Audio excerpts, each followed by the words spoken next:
Avalanche Studios had wanted to make a hunting game for a while. The idea had existed internally for a long time. I mean, our engine is very good for that sort of game, but we didn't actually decide to make this one before our publishing partner, Emote Games, approached us and said, hey, let's do this hunting game together.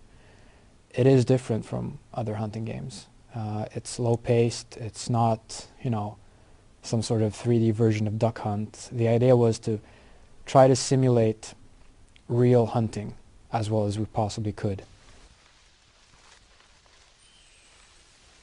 We've had to research animal behaviors, what kind of environments are relevant, weapons, all of this stuff to try to make it as authentic as possible. We've looked at weapons ballistics, what kind of weapons are used against what animals, how lesser weapons affect those same animals, what overpowered weapons would do to a smaller animal, that kind of research. Ethical hunting has been a big thing. We've partnered up with Boone and Crockett, which is, should I say, kind of like a club for hunters that have their own, hunting ethics and stuff like that. And we've taken a lot of support from them, and they've helped us a lot with making the game as, authentic as possible, and making sure that, our view of what consists or what actually makes up ethical hunting is in sync with, their view of ethical hunting. As we're simulating animal senses such as, sight and smell and hearing, the environment becomes very relevant. Sight, for instance, is the most obvious one. Our vegetation is very thick. We have very thick foliage, a lot of trees, lots of grass and stuff like that. And that means that, picking out the animals in that environment becomes a challenge in itself. But also, it works in both directions. So if you know the landscape well and you go about hunting the animals in the right way, you'll be able to use the environment to your advantage so that the animals in turn don't see you.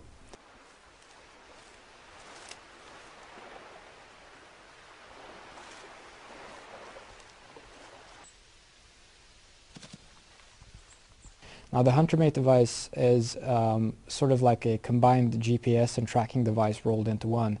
It is a bit sci-fi. I mean, it does have some magical skills. It can do some stuff that you can't really imagine an electronic device doing. But it also is an abstraction of player capabilities. So we're supposed to. The idea is for it to replace stuff that you'd otherwise do with other tools in real life, because it becomes very tedious to try to, make all of that stuff work for a computer game. What the HunterMate does, it helps you track animals when you, for instance, find clues in the environment, or you hear an animal call or something. You'll be able to use your HunterMate to identify that clue.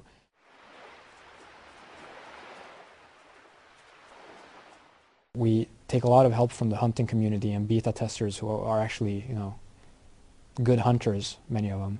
And ask them, like in their experience, which animal relies mostly on which sense.